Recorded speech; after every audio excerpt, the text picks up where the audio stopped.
I spent a lot of my life in fear. There's a writer, Elizabeth Gilbert, and she says to acknowledge that fear is always going to be with you, but you never put fear in the driving seat. Fear is to be embraced. If you embrace it, you can look at it, and if you can look at it, you can move through it. We're always going to feel fear as humans, but fear doesn't have to stop us. There's so much life on the other side of fear.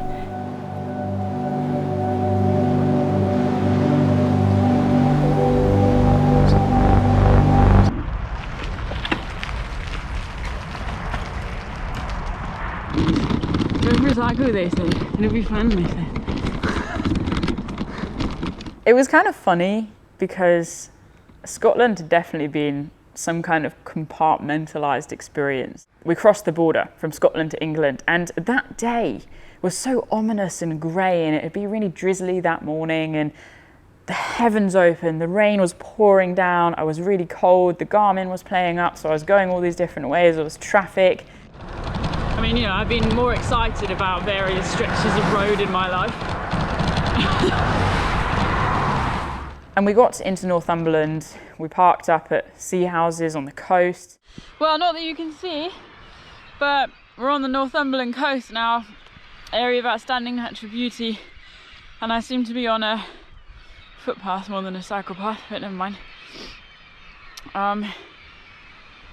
Yeah. Can't see a lot, I'm just going to try and focus on the beauty of the lands around. It's not every day you get to cycle right on the coast, to be honest. And to stay warm, that's very important. It sort of set the scene to the changes that were coming our way. We didn't know it at the time, but they were. Anna had had some news about her friend that she wasn't okay, but she didn't know why. One of my friends was in very deep distress, but I didn't know what had happened. Because I couldn't get hold of her at the time. She was in a bad place and I didn't know what it was. She ended up finding out a few nights later what had actually happened with her friend, and she translated that to me a few days later when she felt able to.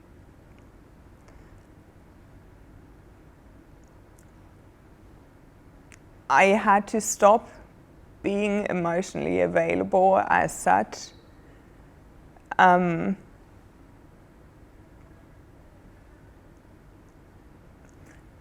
Because I guess I would have had to go otherwise. It really has hit me because I feel quite true.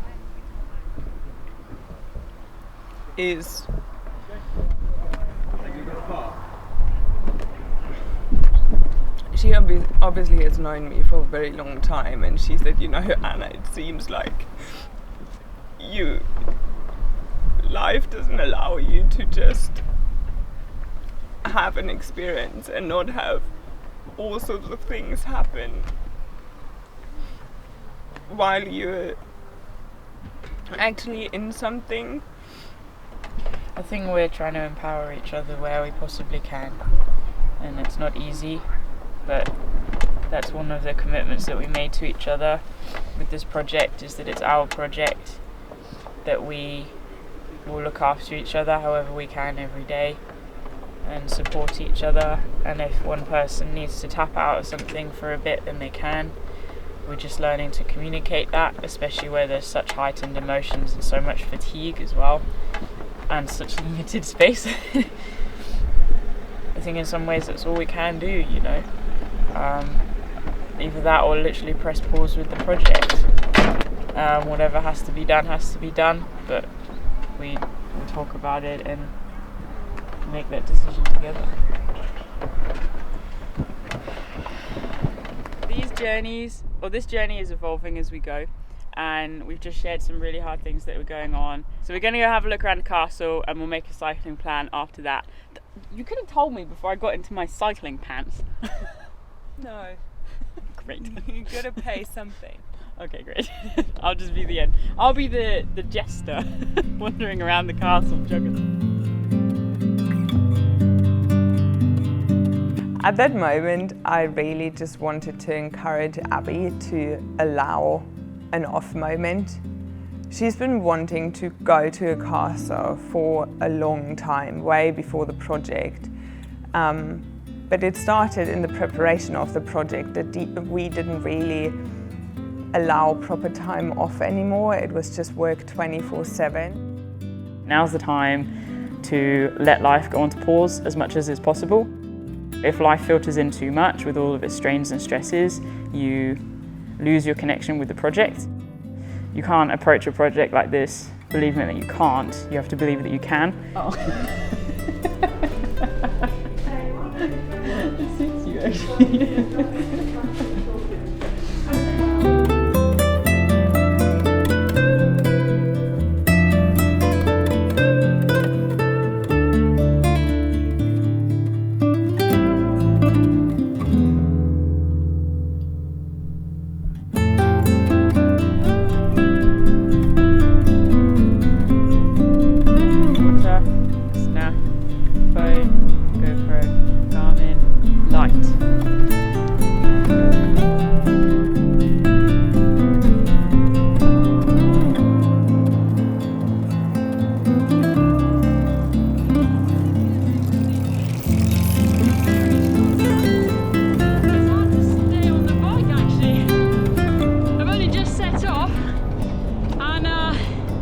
Beautiful sky, just really windy. My front wheel is making a rubbing noise as well, something clicking and rubbing. I think the tracking might be off slightly, but not a lot I can do about that now.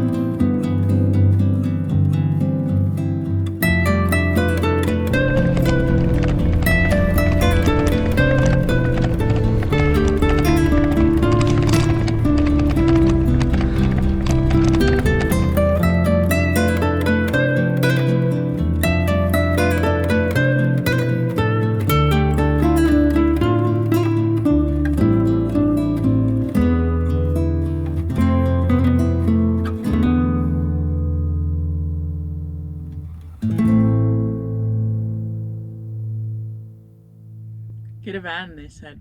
It'll be fun, they said. Welcome to our humble home. As you can see, Anna did some good tidying today. That all had to be undone because the gas ran out. And the gas was stored down there and down there. And that's where my girlfriend is. Somewhere over there. Yeah. Yeah, van life. Want to know what it's like? Welcome to our life.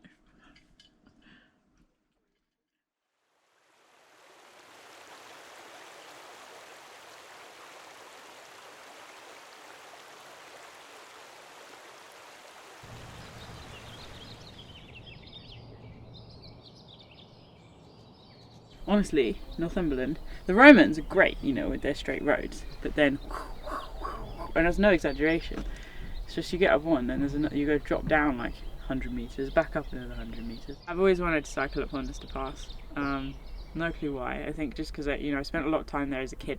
There's the slate mine at the top, you've got Fairfield, you can go across to Great Gable, all the slate mines around you. There's the only Via Ferrata in England there as well.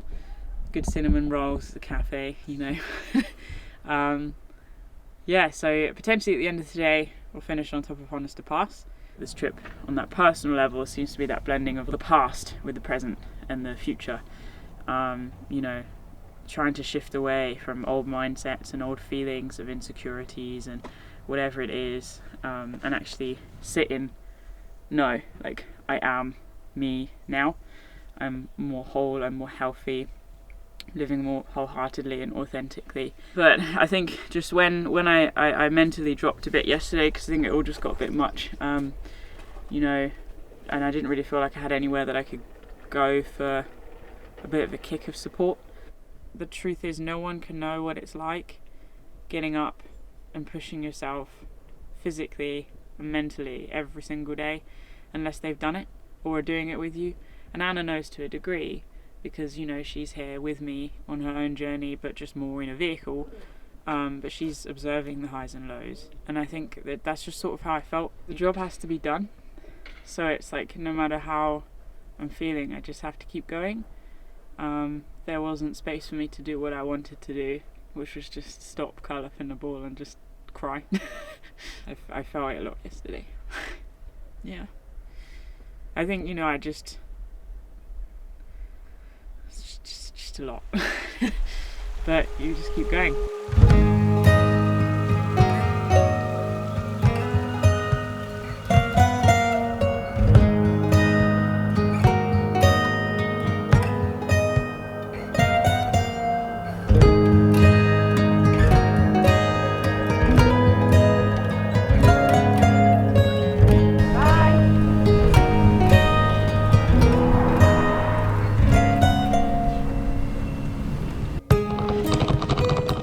Then, officially 2 weeks into the project, day 14, heading up a hill, out of Hot Whistle, leaving Northumberland, on towards the Lake District National Park. And should the circumstances prove correct or right, I'll be climbing Honister Pass this evening.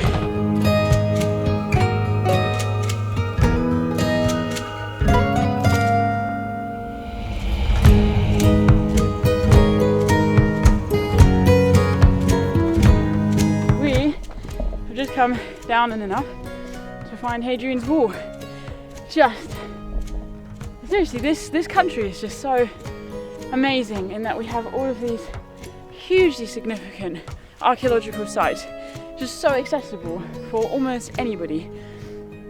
You know, actually yesterday we cycled past various stretches of Hadrian's Wall, and I was sort of trying to imagine being a Roman soldier, just seeing the long military road, miles and miles and miles of just straight and up and down, what that would be like in full armour, sword by my side, heavy helmet on, just marching in an unfamiliar land.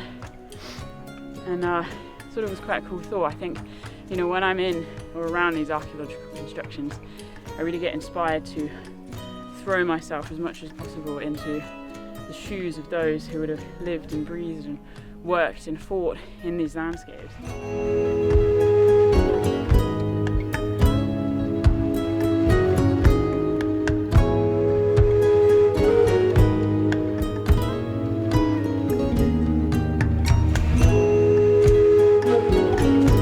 Well, progress is officially happening from Scotland to Northumberland to Cumbria. That is actually just a bit crazy. It feels quite phenomenal, having cycled from the northernmost point all the way down to one of my all-time favourite counties. I'm on the line. I'm in Cumbria. No, I'm not. So good.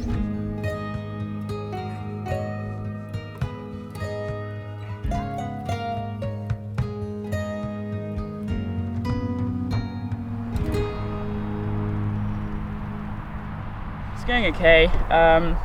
32 miles in almost, so it's something. You can't do that by accident, really. It's been a huge amount of ascent.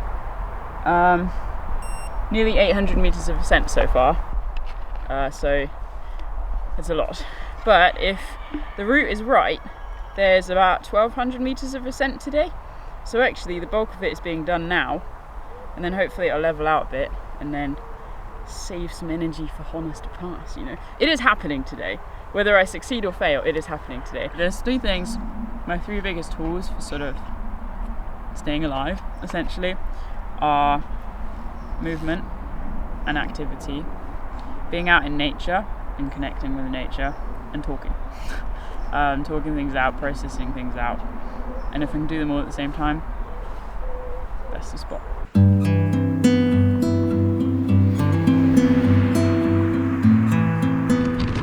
I can see mountains up ahead! That is amazing! Ah, jeez! Heading home, people! Heading to the mountains! I don't know if you can see that mountain ahead of us. That's Blencathra, one of my favourite peaks here in the Lake District. I was up there earlier this year, and there it is, the mountains.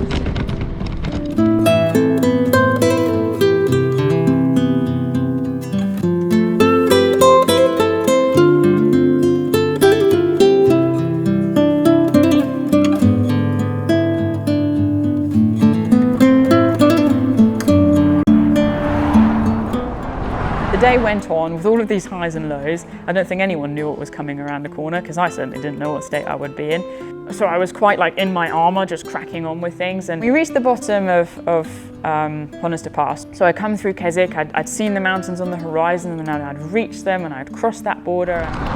This is really feeling like quite something, actually. I was so proud of myself. I know this place like the back of my hand, and I am here.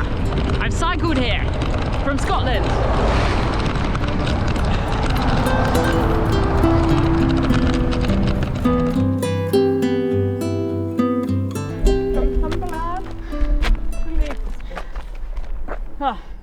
And I reached the crew and sat down with Anna for a quick cup of tea, quick check-in about what we were going to do. And she sort of just drops this bombshell that the campsite won't allow anyone in after 8 o'clock. For me, it was really just a practical thing because we had struggled to find accommodation. I had found a campsite, but they had informed me that we had to be there at a certain time. There's not much other chance we have. She was very clear on the phone. So then we maybe can't do Honestar. How long is it taking you to cycle to Honestar? We just don't have a lot of time now. Let's just not freak out over it. We just might not have a lot of time on top of Honestar. But just do the numbers a minute. Okay. Thank you for the tea. You're welcome. You alright? Well, no, obviously this is now sitting in between us. I don't mean for it to. Yeah, but how am I to change the opening times of a campsite? That's not what my point was. I'm just saying it's a shame. But I completely get it. It's not on you. It's just. I didn't know that you were planning to actually sit on top there for half an hour or an hour. No, not that long. Yeah, and then otherwise we have the time to just be there for 20 minutes or whatnot. That's good. That works out well. Yeah.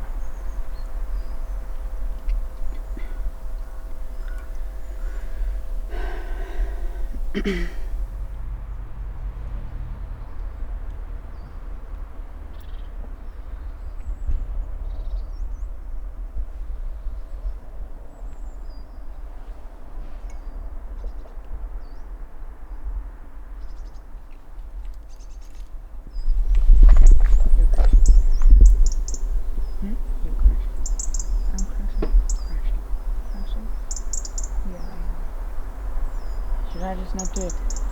I have to keep all of this upright. And you're the one who's always like, well, I've been on 70,000 campsites.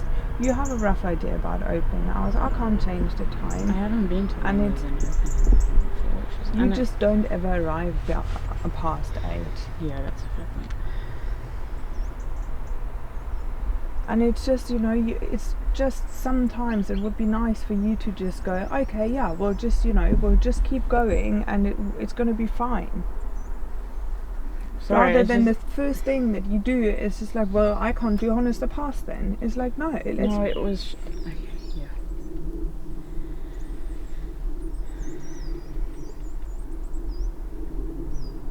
I had to keep going because it's just not...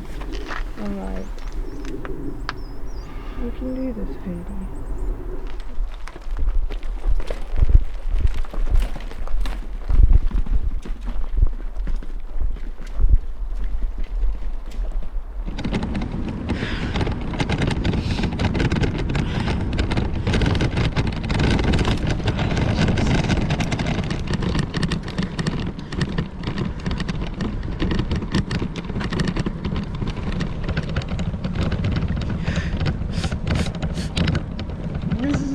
Expected to feel at this moment.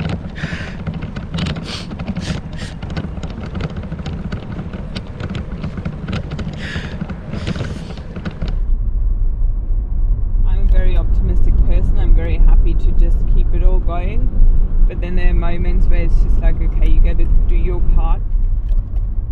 lot of what he is going through, I have gone through at some point in my life, and I'm very patient. And I can see over the past 1.5 years that we've been together, she has improved so much already. Are you able to turn around here? Yeah. All right. How are you? Good, okay. I'm not feeling good, if I'm honest. This is your emotions. Yeah, it's just cramped up my tummy. Okay, just come off the road.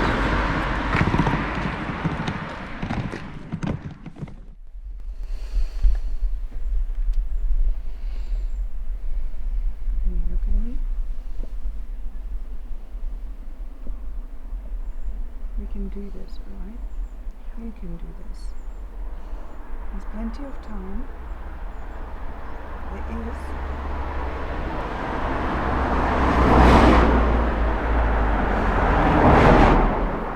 How do you feel? Just not well. Just very panicked attack. Yeah. Why do you think that is? I just think that was not good timing.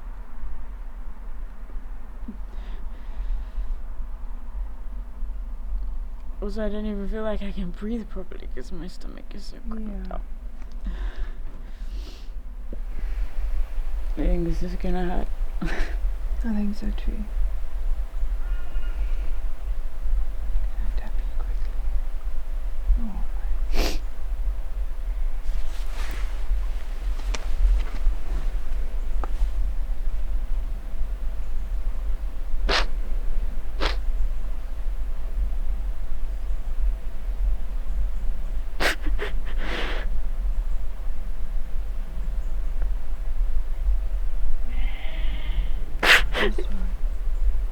It's just taken a lot for today, you know, to get to this point.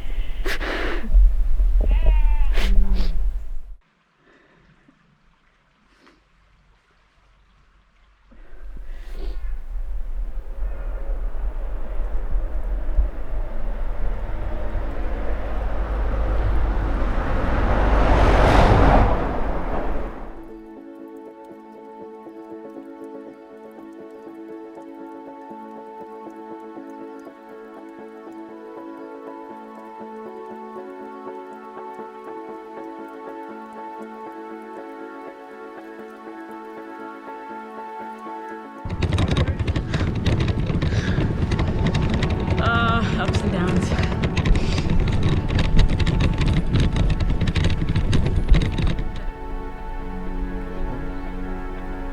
You can do this, Freddie. It's tough after such a long day.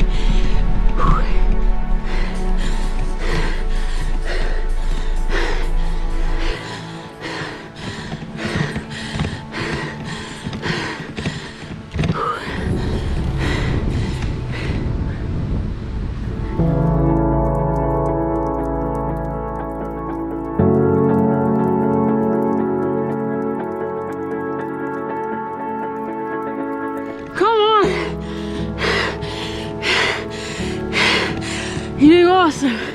You're doing awesome. You're winning the fight, man. I'm winning the fight.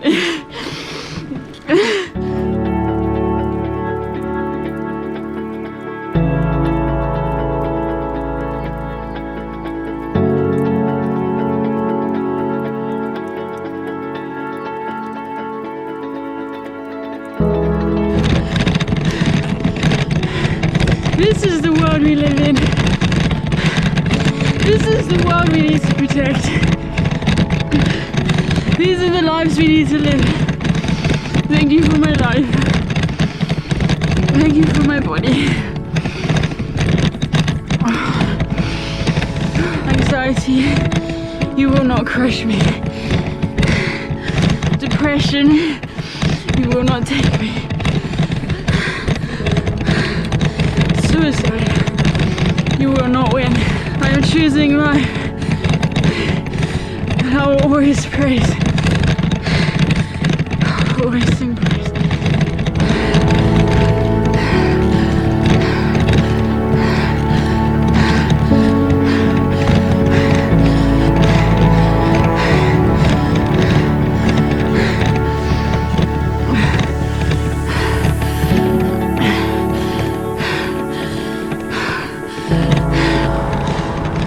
We're nearly there. I'm just like we're honest about it.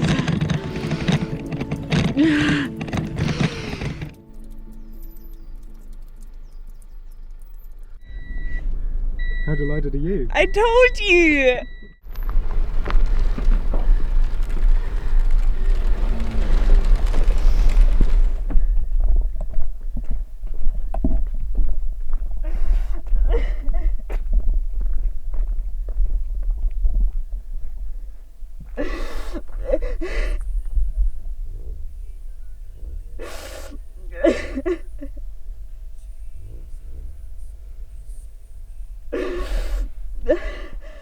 Thank you, God.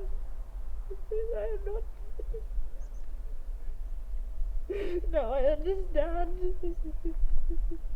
Thank you, Father. Thank you.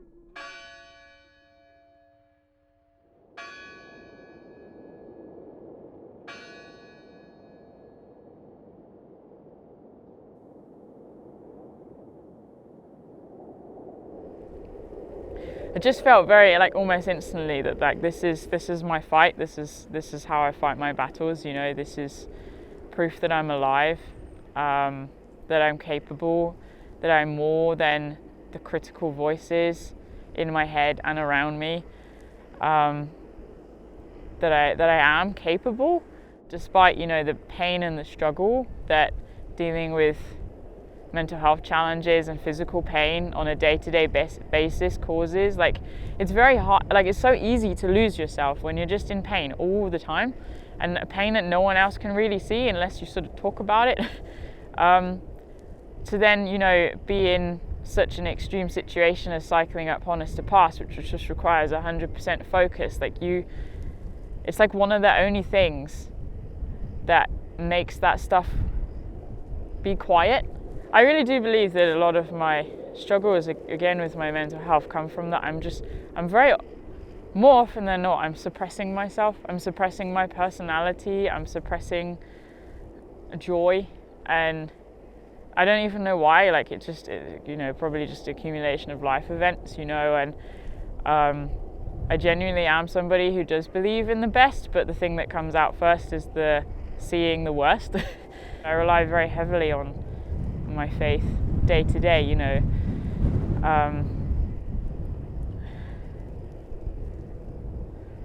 Is it getting you through the project? Yes, it gets me through life, you know. I wouldn't be alive without it. I feel very steered. I just have to have the space to be able to feel and hear the steering.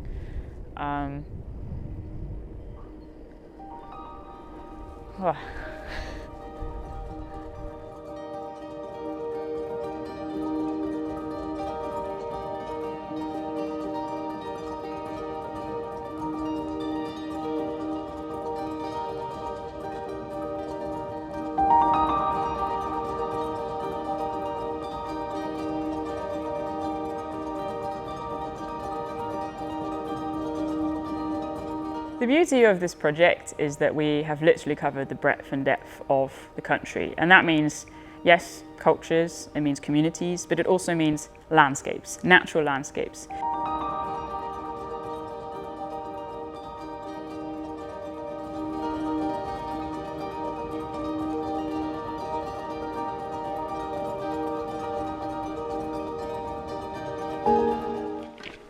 Really enjoying the ascent today. Awesome group, great company, good conversations. We've got Graham from National Parks and John Muir Trust. It's just beautiful being up here, you know, and actually I think everyone just had a little bit of a moment. We've stopped for a wee pause, and people are having their snacks, and just you hear the silence just coupled with the falling water sort of to the left and right. We've got the tarn behind us. We're surrounded by these amazing peaks. And I was just telling Anna, actually, you know, this is the beauty of the Lake District, the shades of the stone with the moss, with the grass, coupled with the sky. You know, we've got blue sky, the clouds. It's so deep in its intensity. And I think that's just one of the things that draws me here time after time, you know. Even though I've done this route before and I've been on all of these peaks, I just always want to come back. It's that lure, that pull. And, you know, standing on top of one peak and being like, oh, I've been there, and knowing what's over the horizon and down the next mountain and up the other side, and reminiscing on all of those different adventures. It's that collective feeling that being in one place makes you feel sort of more at one. It was really exhilarating just having those summit climbs as more of my physically active steps. It took a few of our hikes to get to the point that we were actually gaining so much from those community moments.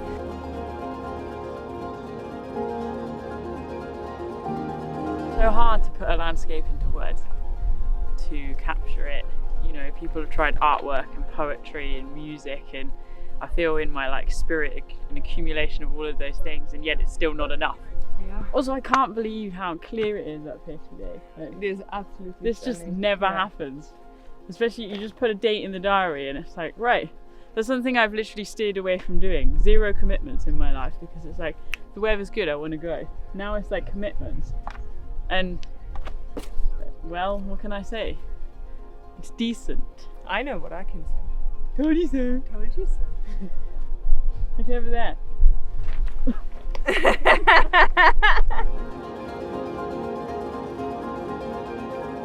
We're on our way down from Scarfell Pike. It's been a really good climb, actually, a really good group. They've just gone on for a short while, and Graham from the John Muir Trust, in partnership with the National Park, has pootled along with us today up and down the mountain. How have you found it? I've had a lovely day. One of the main things I love about being outdoors here in particular is the community. Just, you know, you say hi to people as they go past, and there's that natural connection because you're doing that sort of similar activity. It's one of the big things we're exploring with our project with Abbie Bikes Britain. And I sort of wondered, in particular with the John Muir Trust, what it looks like in terms of your role connecting people with nature, and, you know, whether it's Lake District or a wilder landscape as a whole. In the lakes, community and the outdoors is really closely linked because, of course, it's a farmed landscape. Those farmers' families go to the schools, but the challenges which the lakes face is part of that education for young people. And it's so important to empower people to step outside, because when they build that relationship with the landscape, they're more likely to want to protect it, because they have memories, you know, they have experiences, they can take their loved ones to the places, you know, oh, I climbed up that canyon, you know. People come here and they think it is a fantastic landscape, and they're not wrong. But, you know, the paths we've walked on today are heavily eroded, and there are places where the park, through their Fix the Fells programme, have done tons of work, and it's really important work, because we're losing soil off the path. It's not necessarily that it's inconvenient to walk on. That soil and silt is going down into the river, it's going down into the lake. Bass and thwaite, their fish there lose the spawning beds because of silt going into the lake. So, because, you know, footpath erosion leads to damage downstream in lakes. We've got to protect the community. We need to increase biodiversity to be able to help us to combat climate change, and those are all difficult things to do because farmers want to maintain their livelihood. Most easily people do that by carrying on doing what they're doing. Yeah. But we all need to change, all of us. Yeah. So we need nature to thrive, but we need community to thrive alongside it as well. It's got to happen. There's lots of things you can do. So, you know, you could donate to Fix the Fells or through the Lake District Foundation, but there are other things which are just as important. So if you think about how people get around the Lake District, people say the lakes is really busy. And actually, I think if you analyse that, it's busy with cars, not necessarily numbers of people. And if we're going to tackle climate change, we're going to have less cars. Less cars will be a nicer experience in the Lake District as well. So the other thing you can do is campaign. John Muir is known for his campaigning. He's not known for his clearing drains or planting trees or whatever. He was known for his talking and campaigning. So that's really important. Awesome, guys. Well, thank you so much. And I think it's relevant since we all have a lot of Stay Wild t-shirts on. How do we finish every walk? Stay wild. Stay wild. You gotta go here. Yeah. Stay wild. Cool. Safe journeys home, guys.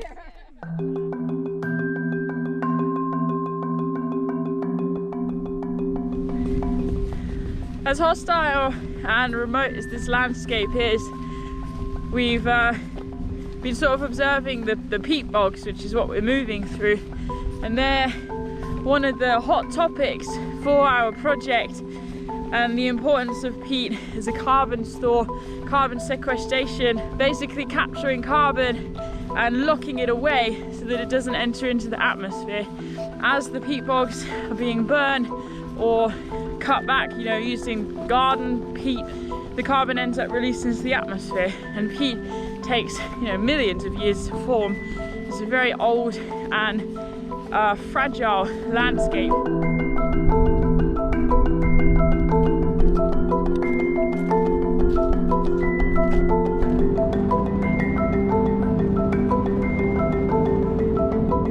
We are on our way up one side.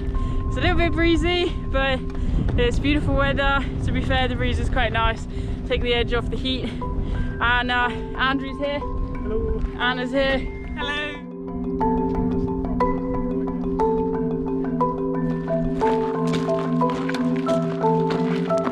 This is the viaduct, Riverhead Viaduct.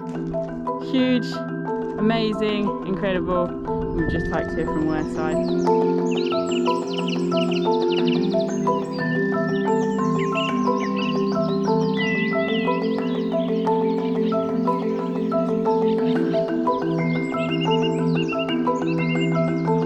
This walk is so lovely.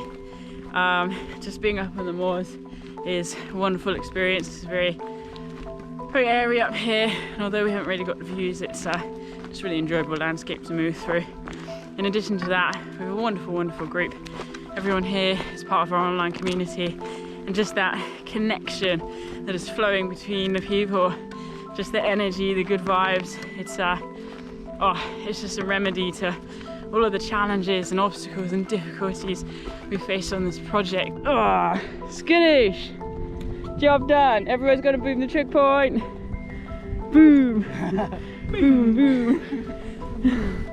Love it. Well done, guys. Right, who's up for a cafe? No. The Heather Moorland, you know, is a big part of the North York Moors, and it's in the name. You know, sort of, it's the biggest area of, you know, heather moorland in England and Wales, and obviously, we've just gone past the kind of peak time for the bloom of the heather. You know, but the moorland environment itself, which is all sites of special scientific interest and special protection area for birds. You know, it's a special environment. But let's not forget, we're called North York Moors National Park, but we also have a wonderful coastline. You know, so that's another sort of addition to the North York Moors, which, you know, few national parks have a coast. Do you guys, as a national park team, have any message you'd like to say to somebody who is perhaps looking to get outside and explore a landscape such as this or others for the first time for mental and physical well-being? It's such an important thing, and it's something that, you know, sort of, I mentioned volunteers often say giving back as a thing that they mention. The second thing that they always mention is well-being and health, you know, and no more so than mental health. And anyone who gets out into the countryside, whether that be cycling or walking or other activities, I think you will recognise the benefits of that straight away.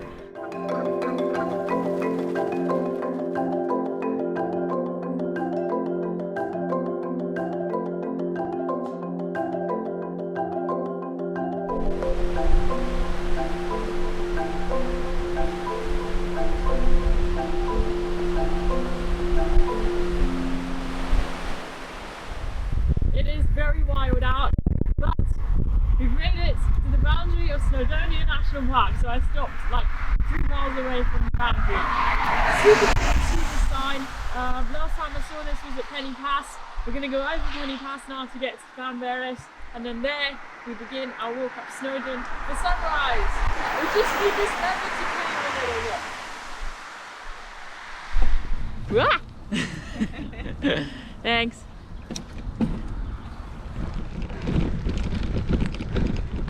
Just ahead we've got clearly some kind of remains of a slate mine or quarry. So slate has been mined across the Lake District down here in Wales for hundreds of years.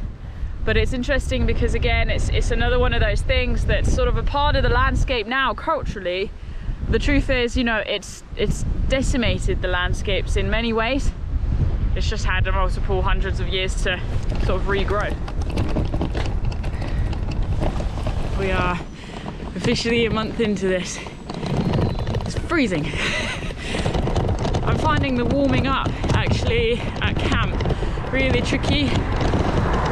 There's just no motivation at all, and camp itself is just very often quite chaotic. There's sort of very little routine still.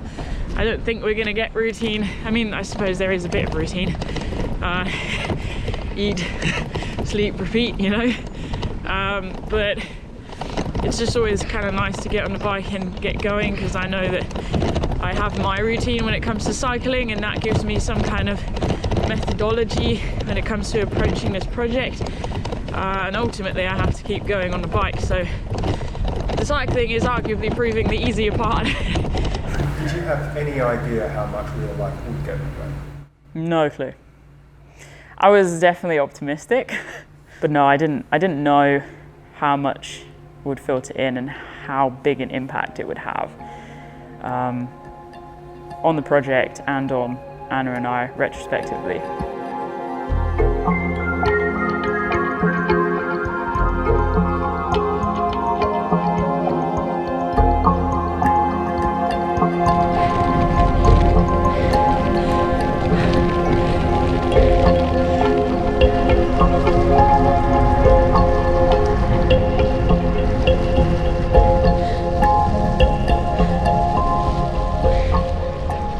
This waterproof's not waterproof anymore. The rain isn't even bothering me, it's just, I just feel so like screwed up and like, what am I doing?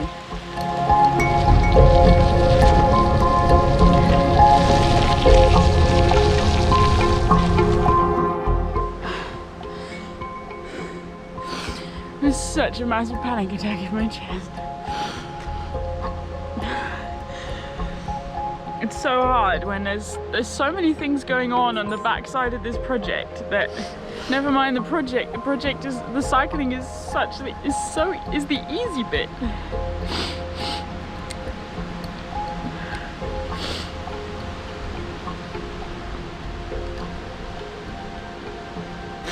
And I love that it's hard because that's what I want, but it's just, there's so little else.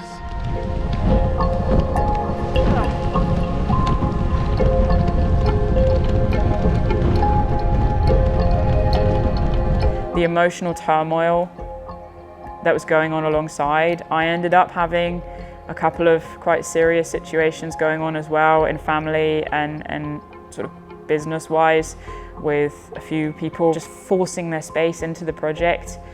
You couldn't say no because it required urgent action and attention. A few days before we were supposed to head off, or before we did head off, was that we got an email from somebody who was threatening to take us to court. For the past bloody 3 hours I've been on the phone talking to the police, to Citizens Advice, now to a lawyer, because of this silly guy trying to take us to court, or trying to take Abbie to court. We're dealing with so much crap on the side of this project that we haven't talked about openly. We just didn't know what that would mean legally, and in what capacity we could kind of face that while still going away on this trip, because it obviously takes a lot of, mental space to respond to such a claim in the right way. such unnecessary time and energy on a rest day where we should be focusing on our own well-being that is hard enough to keep up with. And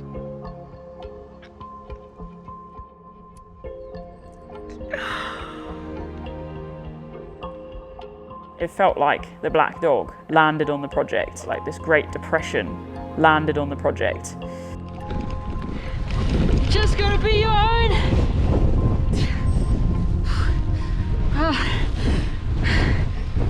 Fuck. This is just stupid.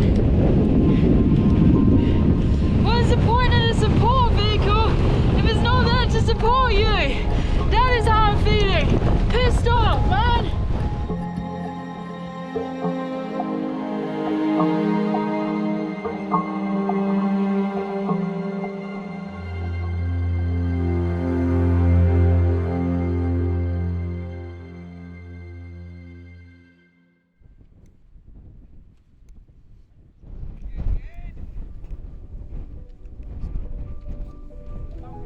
it turned out that both Abbie and I really needed every single person's energy that joined us on the walks to keep ourselves going.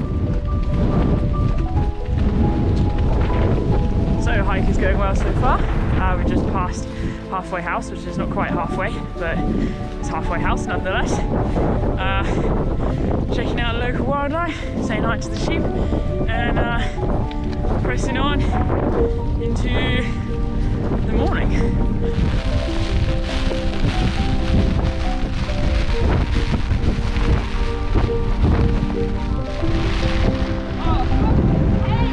Yeah, it's hail.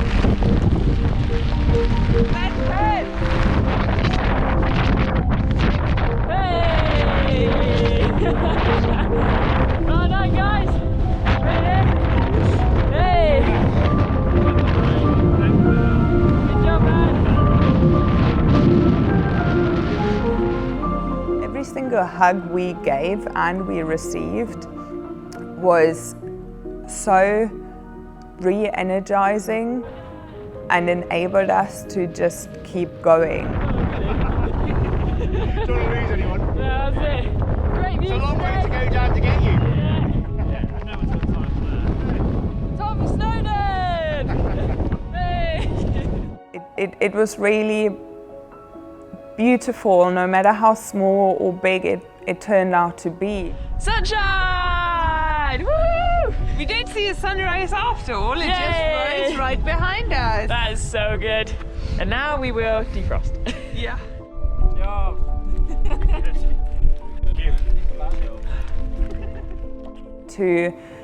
To feel that we were part of something bigger, that we finally saw and met some of the people that had supported Abbie and us beforehand, during, and hopefully will after, and that together we can really make something big happen.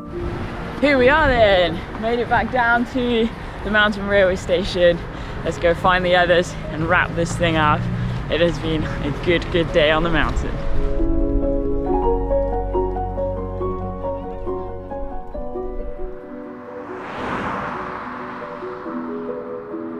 So you can see Snowdonia in the background there.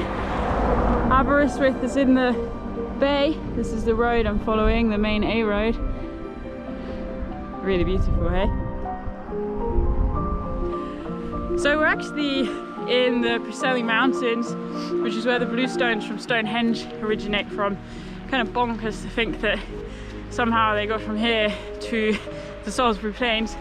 But you can see already there's a fair bit of archaeology. We've got these this old field boundary system here, and then morphing into sort of the modern day management with the forestry plantations. But the views are just second to none.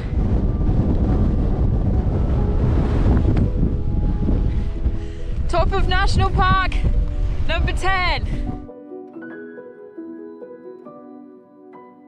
Getting to this project was a challenge, you know, based upon the time frame that we had, based upon our connected space based upon the literal trade-off we had. We would do this project, or we would get the rest of the year to settle into our home, have space, build a garden, build a house, build a safe place for the two of us, having, you know, not had anywhere to live for, you know, the bulk of the previous year and gone through all of the things. That's a very big, difficult decision to make. So the thought of, you know, doing this project, like that's the personal element. But then we also, you know, we talked about what can we get out of this, and, you know, how can we grow through this? What is our bigger mission? So there's again the layers. So right from the beginning, we were compromising. I'll come back to that. But also taking and resting in the gratitude and the belief with what we were left with. We took it, no matter how big or small it was.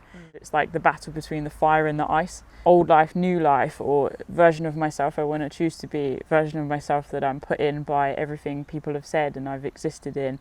What we've been working on is fire and the ice with all the noise and the chaos, and you can look at it rather than be completely caught in the middle. It's not just a pilgrimage of the body, it's a pilgrimage of everything that we are in all senses and layers and parts. Having somebody who loved me so unconditionally has undoubtedly made a massive difference. That's the thing with this project, is there's been so much personal growth.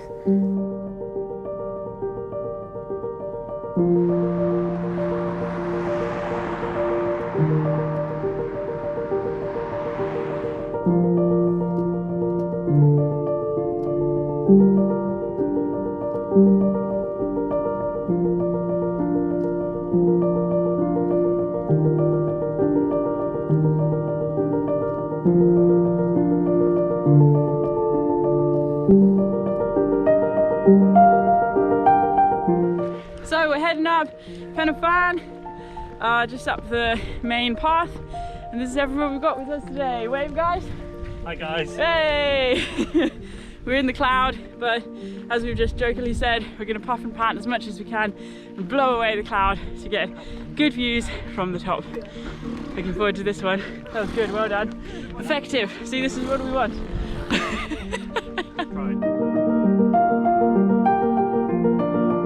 The UK is a very sterile place. And that's something I've never felt before. It's felt very diverse and exciting, but we saw very little wildlife. And I'm kind of glad of that, because it created space for reflection about how truly man-managed these wild places are. It was really very two-sided, because you see a lot of beauty, you see still quite a lot of big kind of wilder spaces. But when you look closer, you see that it's managed. It's not the natural, really wild space. It is man-made. Okay, these wild places are man-managed, but the wild is still the wild.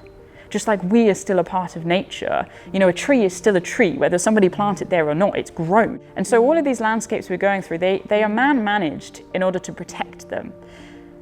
There is all sorts of rewilding going on. There's ways of getting the community involved. And what has been so awesome about this project is speaking with all these different people working within these national parks and hearing about how they're bringing everything together. So it isn't just man and nature, it's one. What can I and others do to sort of give back and help to step up and protect this landscape? Well, it's a good question, and I think, you know, the idea of giving back is something that, you know, when we ask our volunteers why they volunteer, often that's one of the first things they say is to give something back. Yeah. Obviously, it's important when you come out to the countryside, you know, to the national parks or any countryside for that matter, that you don't do anything that will purposefully or even inadvertently harm it, you know. So, you know, obviously the obvious things, litter and stuff like that. I think the more we can engage with people, the more we can bring people into these places and help them connect with nature, help them take action for nature. That's going to have a snowball effect. That's going to improve biodiversity. It's going to make the big changes. Lots of people, thousands of people taking small actions for nature is going to be the really essential thing here. What's stopping people from going for a walk when they need to take time out? You know, there must be challenges. So going outdoors is good for your mental health, and the two should be combined. It's just peaceful, it's relaxing. My kind of day job is quite busy and can be quite stressful. And here you're just working in the open space, it's lovely views, it's fresh air, it's healthy. And you can just spend the time with yourself or with other friends. I always come outside for socialising with people and stuff. So. It's the opportunity to be with my own thoughts. We live in such a busy society these days, and we live at such a fast-paced existence where there's no time to sit down and just know yourself. And I've done a lot this year, especially during COVID, of spending time outside, and it's just fantastic how your life just slows and you fall into a natural rhythm of nature. The conservation theme is obviously threaded throughout everything that we're doing because it's what we're passionate about, that we, again, are one common humanity and we are a part of nature. And that's enough of a reason to step into it, to enjoy it, and to want to step up and help protect it as well.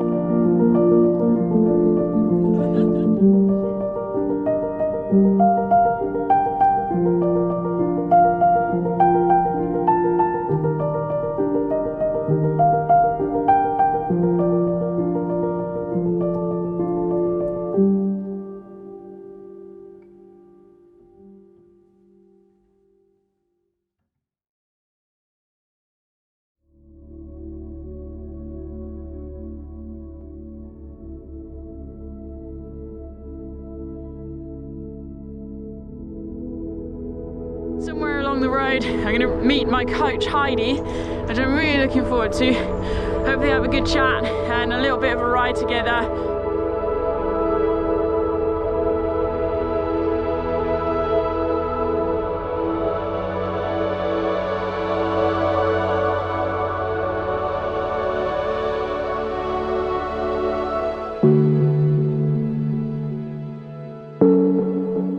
You're going to have so much to share with people who might think a challenge like this is beyond them, or have never considered doing something like this, and you can explain it from a point of view of somebody who hasn't always been a cyclist. And that's the cool thing about cycling, is anyone can do it. I think the main thing has been, and I think I had a crystal ball and knew this, it wasn't going to be actually riding the bike that was going to stop you doing the challenge. It's all the other stuff that kind of goes with it, and it's amazing. I am proud. I'm proud. Aww. Like, yeah, it's amazing. I think I say to you every time we speak, I can't believe you're in such and such. Like, you were in the Lake District, and I know you're balancing all these different things, and you're riding a bike, you know, epic distances every day. So that's what makes me proud.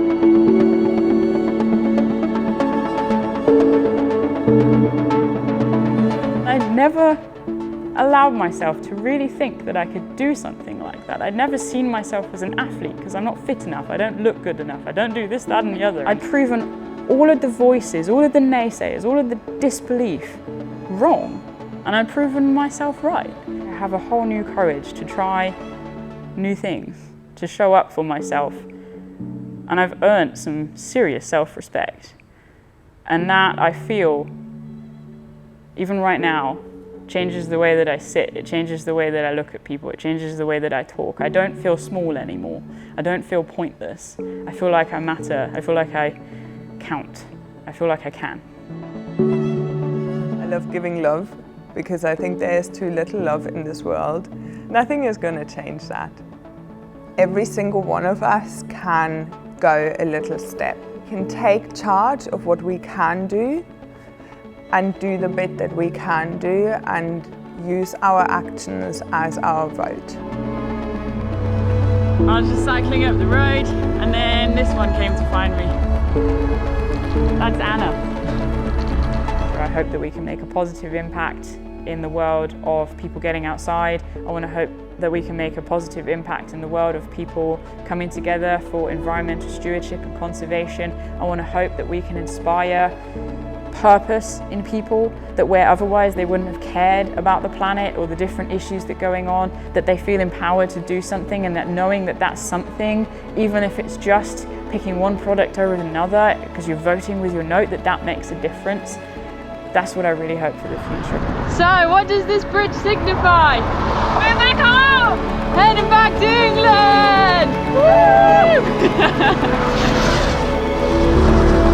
To make it easier for people to make environmentally conscious decisions than it is to not, whether that's food choices, whether that's waste production, whether that's buying recycled or reused things rather than new, whether that's cycling rather than driving. We have to look at all of these different things from a big outside picture and zoom in on individual stuff and make them easier and make them more accessible. Maybe I hope for too much, but I'd much rather have hope than despair.